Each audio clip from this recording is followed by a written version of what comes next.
I'm excited to show you this complete approach to mastering playing pentatonics in any key and on any part of the fretboard. I know there are already infinity videos out there about pentatonic scales, but to see what makes my approach a little different, imagine that you had to quickly and accurately memorize one of these two sets of numbers. Which one would you choose? Probably the second one, because we can see the logic of why it is the way it is. Likewise, instead of trying to just directly memorize all of these shapes, we're going to take a minute to really understand how pentatonic scales work first. And then, with that as our foundation, it'll be much easier to recall them because they actually make sense. I want to quickly make sure that you're able to locate and name any note on any string, because you can always just count up the strings by following the pattern of steps that we see in the white keys of the piano. So E and F and B and C are a half step apart, and all the others are a whole step apart, and the notes in between are called something sharp or flat. But we definitely want to at least know the names and locations of the roots of our scales. These intervals are the real foundation of pentatonic scales, and it's the smartest thing for us to memorize because it's not that much, and from it we're able to derive this whole fretboard map, and all the scale shapes are already contained in it. And so understanding how a single string works goes a long way to making sense of the lot. And so we'll start there. A string vibrates at a certain frequency, and then if we push the string down in the exact middle, we double the frequency, and we perceive it as an octave higher. And the exact middle of the string is the 12th fret, and so that note has the same letter name as the open. And 12 frets above any note will give you the same pitch an octave higher. So everything kind of starts over an octave higher at the 12th fret. And so these ones up here are like the 15th, 17th, 19th, and 21st frets, but I like to think of them as the mini 3rd, mini 5th, etc., because it's the same notes and dots as 12 frets lower. So let's map the pentatonic intervals onto individual strings, starting with the open as the root. Because it's guitar, I'll start with the minor pentatonic. Now, the idea is for you to do this on all of the strings, but I'll just do the 3rd string, for example.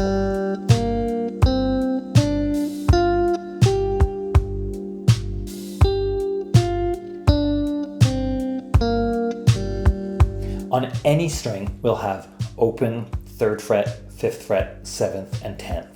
Then we get to the 12th and the pattern starts over. The idea is basically to improvise along to a backing track in the minor key or blues in the key of the open string.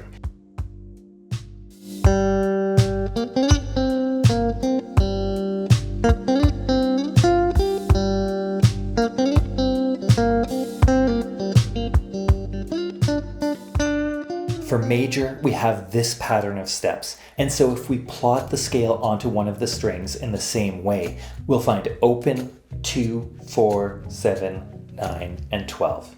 I'll do the 2nd string for example, but again, you should try on all of the strings.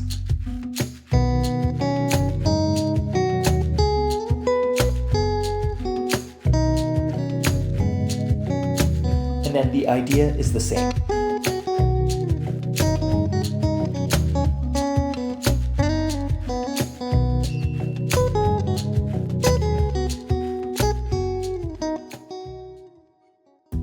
If that's starting to seem really easy, then try this. Still with single strings, take any or all of these keys, the keys of the open strings, and try using major and minor pentatonics on different strings, but in those keys. So let's start with E minor.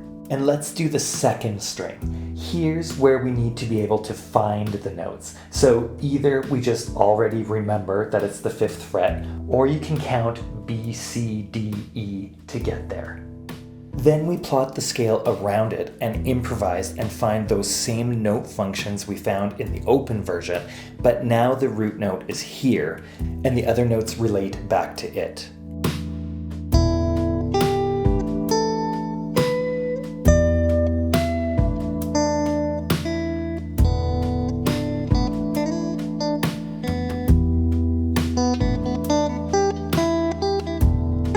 And then you can do single string major pentatonic scales the exact same way. Now, we could figure this out for each string, and then we'd get this sort of matrix of all the possible notes, and all of the scale positions and shapes are in there. So let's see how those work. If you really want to know your way around every last little corner of the neck, then you should take some time to play with all 5 of these scale positions. But I think you can get almost all of the benefit by focusing on the 2 most widely used scale positions. Why are they the top 2? Well, if you play with all 5 a bit, you'll see these are the 2 most comfortable, and then this one is definitely the most common, and usually the first one we learn. Let's use scale 1 as a B minor, and since this note is the root, I can either just know or count up the pattern of notes until we get to B, so the 7th fret.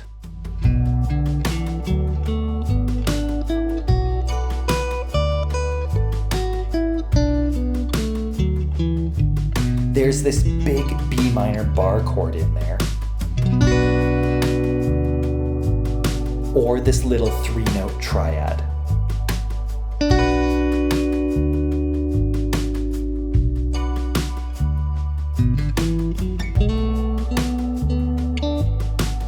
Let's talk about the different functions or handles of each note, or basically what each note does.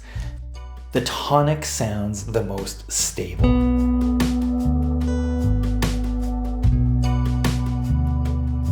The next note up functions as the minor third, and it has a sort of sweet but maybe sad sound.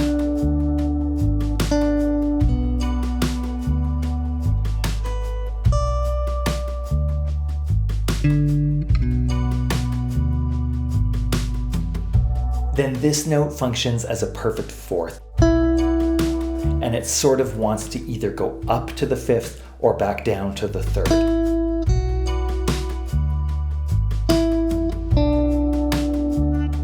But you can have a really nice quality if you sort of leave it hanging. And we'll come back to some cool inflections of this note in a bit. Then there's the next note of the scale, which is a perfect 5th, and it usually seems like the second most stable note after the root.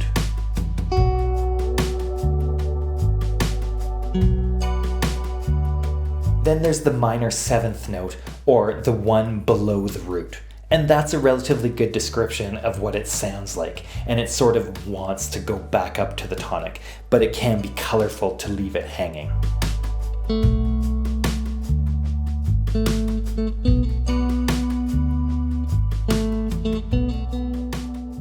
Over a D major chord or backing track, this same group of notes and scale shape magically transmogrifies into a D major pentatonic, and all the notes kind of behave differently or have different functions. D is the tonic and it sounds kind of stable.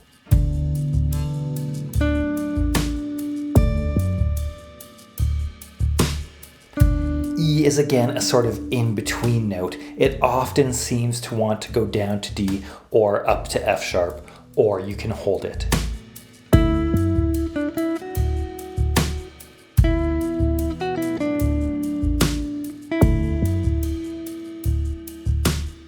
Then F sharp is the major third, or basically the note that makes it major quality, and it has maybe a brighter quality to it.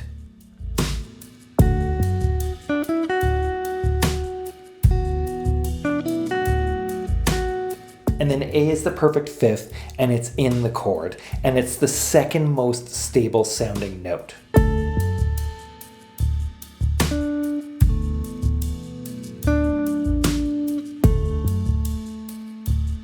B is the major 6th. The 6th works really well as a sort of neighbor to the 5th, and so it has a tendency to want to go down.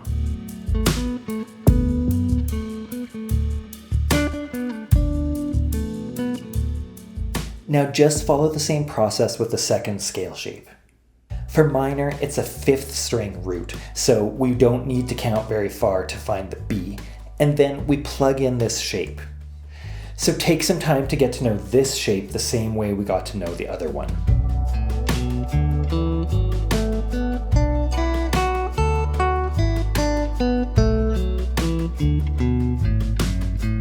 It has this B minor bar chord in it, and this little 3-string triad.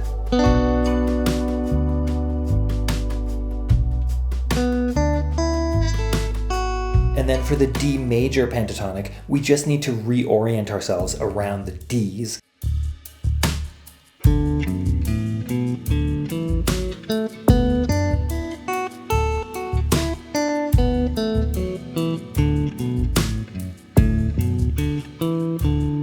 And this chord shape.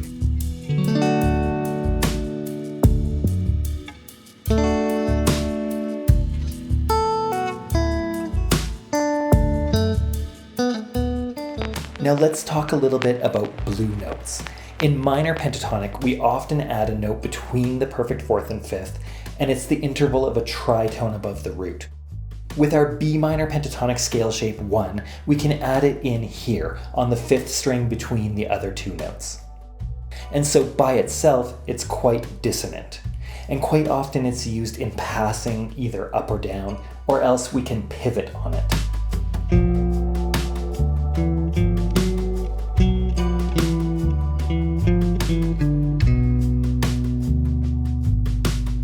Then we can either reach the same blue note on the 3rd string,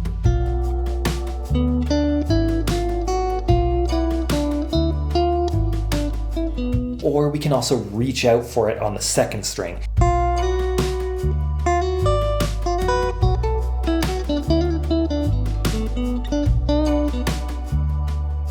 For scale 2, the blue notes are here and here.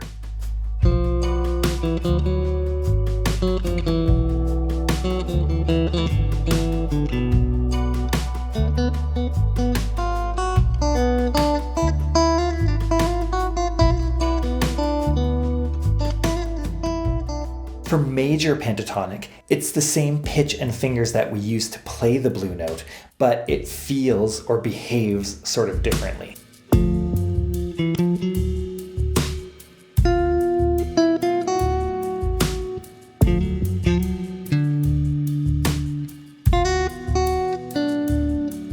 For shape 2, the blue notes are here and here.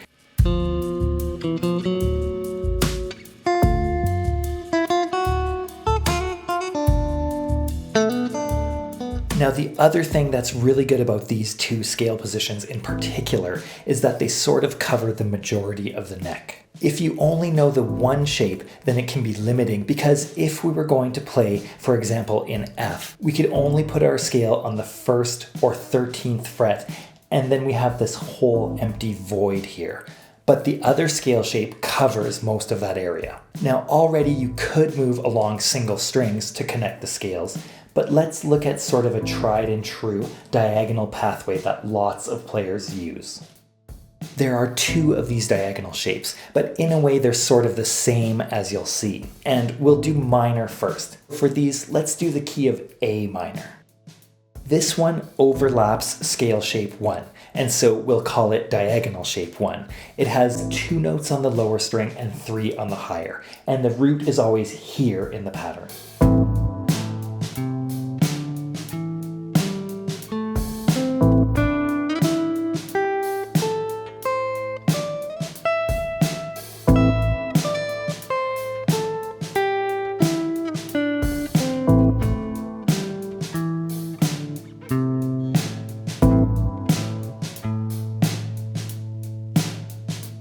And then the other diagonal scale is kind of the same, but the 2-3 pattern starts on the low E string with the 3 notes, and the 2 would be on an imaginary lower string. But the root is in the same part of the pattern. And then when we cross from the 3rd string to the 2nd, we need to modify the shape a bit because of the tuning.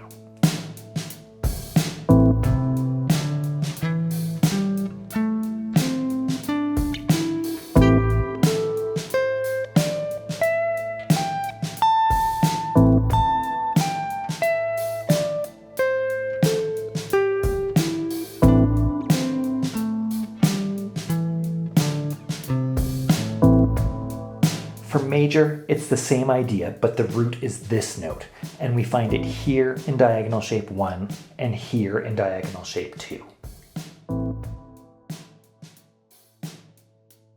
And then putting it all together, we have the pattern of steps on individual strings as a framework.